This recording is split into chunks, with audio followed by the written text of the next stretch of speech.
네, 다음은 이제 특허 출원 절차, 이제 각종 제도에 대해서 한번 보겠습니다. 여러분이 이제 발명을 하면, 그러면 이제 특허를 먼저 출원을 해야, 그래야 이제 된다고 했죠. 선출원주의 때문에. 그래서 이제 그때 저희가 발명한 내용을 자세히 잘 적어서 어떤 부분을 우리가 특허를 받겠다라는 이제 취지를 기재를 해서 내는 것이 이제 특허 출원이라고 하는데요. 특허청에 제출을 하는 겁니다. 전체적으로 우리가 발명을 하고 그 이후에 그러면 특허 출원을 해서 어떻게 등록을 받는지에 대한 전체적인 절차를 한번 보는 건데요.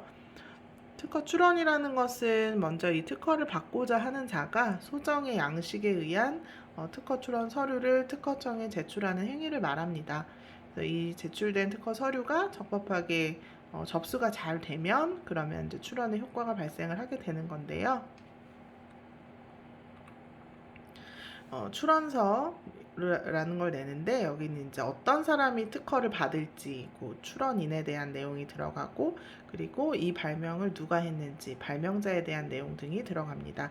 그 명세서에는 이제 내가 발명을 한 것에 대한 설명이고요. 그리고 청구 범위에는 내가 특허를 받고자 하는 기술이 뭔지에 대해서 기술하는 부분입니다.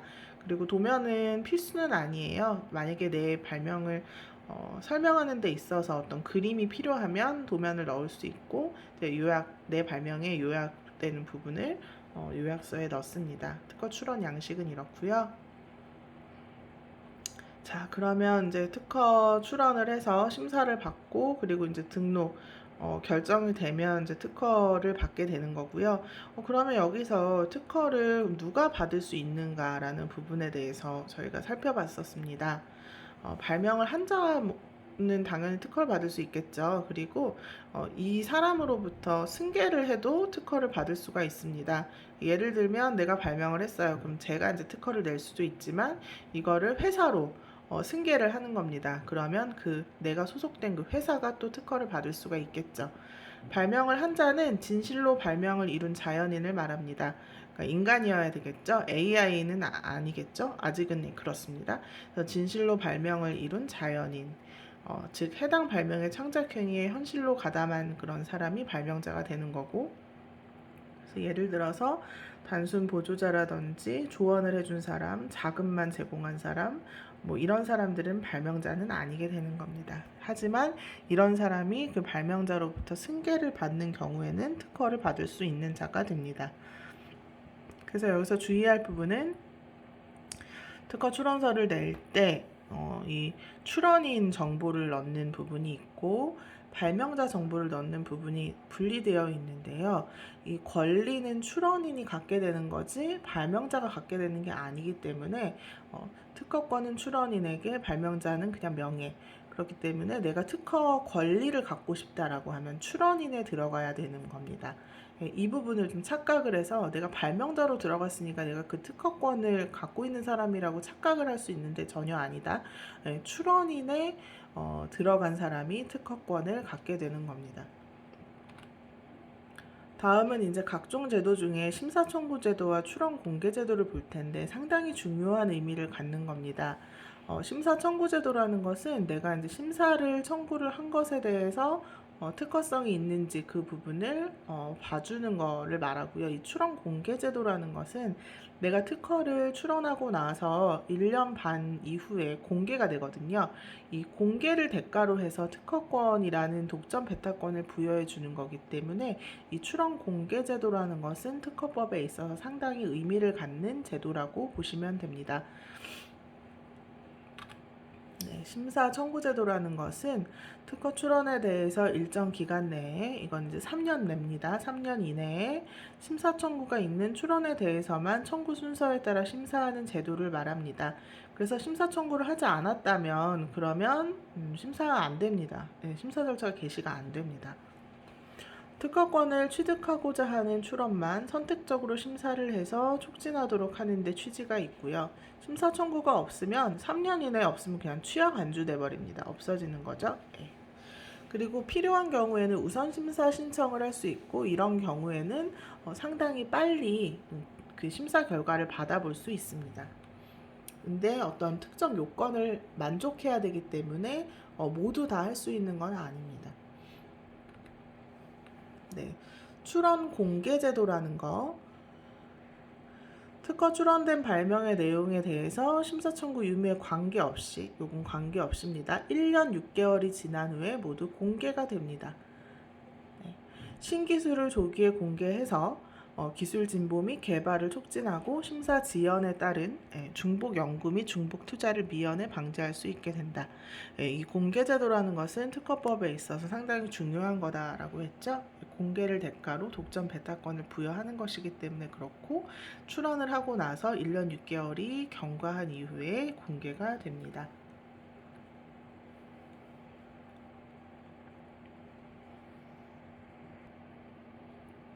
다음은 해외 특허 출원. 이 문제는 보신 거죠?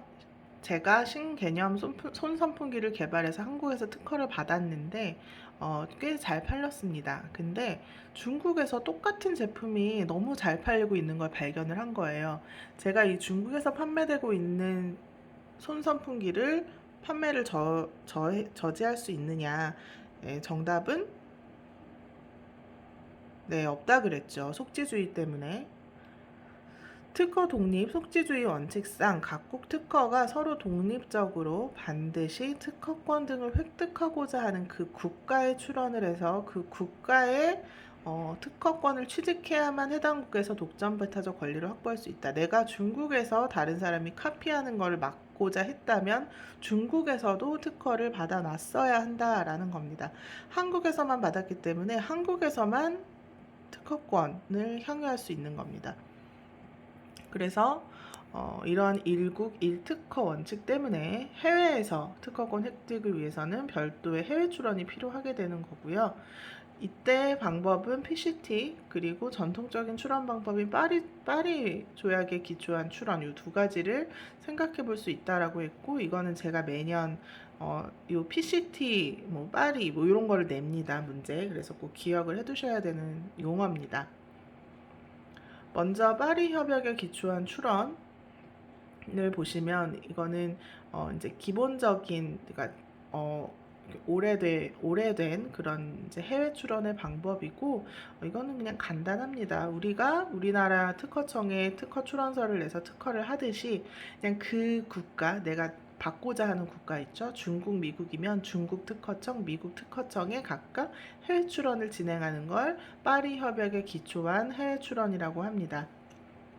그리고 특허 협력 조약, 그러니까 PCT, Patent Cooperation Treaty의 약자인데요. 이 PCT 출원이라는 것은 PCT 출원서를 제출을 하면 이 조약에 가입한 100여 개의 국가에 일단 그날 출원한 걸로 봐주는 겁니다. 봐주고, 그리고 나서 일정 기간 이내에 실제로 진입하고 싶은 일정 기간 이내에 이제 진입을 해서 출원을 하는 게 이제 PCT 출원이라고 했습니다. 그래서 먼저 전통적인 출원 방법부터 보면 이건 파리 루트를 통한 출원이고요. 첫 번째 방법이죠. 이거는 출원하고 나서 1년 이내에 그러니까 국내 우선권 아니고 우선권 주장을 하면서 우선권을 주장하면서 출원을 하는 경우에는 우리나라에 출원한 요날이 우선일이 돼서 심사를 받을 수 있습니다. 그래서 이때 이제 한번 해외 특허 출원을 하면 되고, 이게 이제 파리 루트를 통한 출원이라고 합니다. 근데 여기서 좀 헷갈리는 부분이 있을 수 있어요. 꼭 그럼 국내 출원을 하고 나서 해외 출원을 12개월 이내에 하나요? 아닙니다. 이거는 우리나라에 먼저 출원을 해놓고 나서 그리고 나서 이제 12개월 이내에 했을 때 그때 이제 요날이 우선일이 될 수 있다라는 걸 그냥 설명해 드리기 위해서 하는 거고요. 그냥 우리나라에 출원을 하는 그날 동일한 날짜로 미국, 중국 출원 당연히 할 수 있죠. 할 수 있는데, 출원을 할 때에는, 중국에 출원을 할 때에는 이제 특허 출원서를 다 중국어로 만들어야 되거든요. 미국은 영어로 만들어야 되고, 이제 그런데 이제 시간이 걸리잖아요. 그렇기 때문에 먼저 그냥 우리나라에 한글로 출원을 해놓고 나서 이제 12개월 이내에만 들어가면 이날 우선일로 봐주는 겁니다. 그래서 보통은 우리나라에 먼저 하고 그리고 나서 이제 출원을 한다라는 걸 그냥 설명드리기 위해서 이렇게 그린 거고요. 근데 이제 이 우선권을 인정받을 수 있는 기한이 12개월이기 때문에 이제 이 부분은 기억을 꼭 해놓으셔야 하는 부분입니다. 내가 해외 출원을 하겠다라고 하면 우리나라에 출원을 하고 나서 12개월 이내에는 해외 출원을 해야 하는 겁니다. 마찬가지 PCT 출원도 우리나라에 출원을 하고 12개월 이내에 PCT 출원을 해야 이제 우리나라 출원한 날을 우선일로 봐줍니다. 네, PCT 출원서를 제출하고 근데 여기에서는 한 단계를 더 거치게 되는데요. 그 우리나라에 출원을 하고 나서 한 30개월 이내에 내가 실제로 진입하고자 하는 국가, 실제로 내가 특허를 보호받고자 하는 국가에 진입을 하는 단계를 한 번 더 거쳐야 됩니다. 그러니까 미국, 중국, 일본, 뭐 유럽 뭐 이렇게 진입을 하겠다라고 하면 요 날짜 이전에 진입을 하는 것이 필요합니다.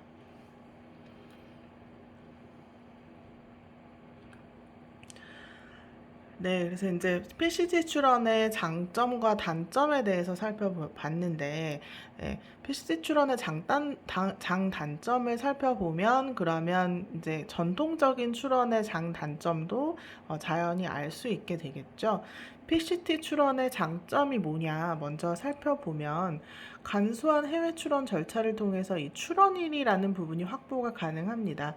앞서 보셨지만 전통적 출원 방법에서는 국내 출원하고 해외 출원을 요 날짜에 각 국가에 다 들어가야 되잖아요. 그러니까 준비 기간이 1년 이내에 모든 국가에 다 들어갈 준비를 해야 하는데 PCT 같은 경우에는 PCT 국제 출원을 국어로 해도 되거든요. 그래서 일단 국어로 해놓고 그리고 나서 사실 30개월이라는 거 2년 6개월 정도인데 그 기간 동안에 어떤 국가로 진입할지를 결정할 수 있는 시간을 벌 수 있기 때문에 이런 부분에 대해서 장점이라고 볼 수 있겠습니다. 그렇죠? 그리고 비용 발생 시점도 30개월 시점에 들어가니까 조금 늦출 수 있겠고 그리고 또 한 가지 그 기간 동안 그 개발국 진입하기 전에 이 국제조사 보고서라는 거를 발급을 해줘요.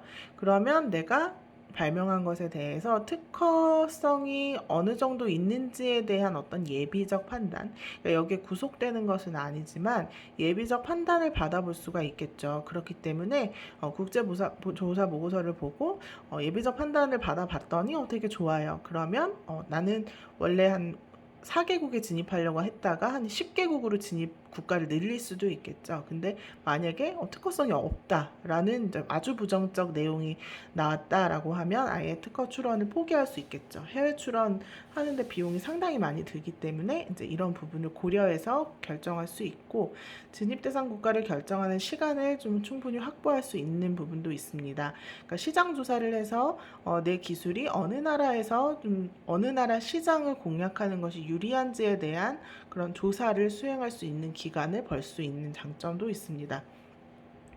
다만 절차를 2번 해야 되죠. PCT 출원하고 또 개발국 진입하고 이 2가지 절차를 진행하기 때문에 비용이 조금 더 발생한다라는 부분이 있고 PCT 이 조약에 가입하지 않은 국가가 있습니다. 대표적으로 대만이 가입하지 않았기 때문에 이런 국가에서 만약에 내가 특허를 받겠다라고 하면 PCT 출원만으로는 안 되고 대만에는 직접 출원을 해야 합니다. 네. 그렇게 해서 해외 출원 방법 중에서 전통적인 방법은 파리 루트에 기초한 출원이 있고 그리고 PCT 출원이 있는데 PCT 출원과 파리의 장점과 단점을 이제 같이 살펴봤습니다. 네, 그 전체적인 결과를 보면 이제 일반 해외 출원과 PCT 국제 출원의 그 절차가 조금 차이가 있음을 알 수 있습니다.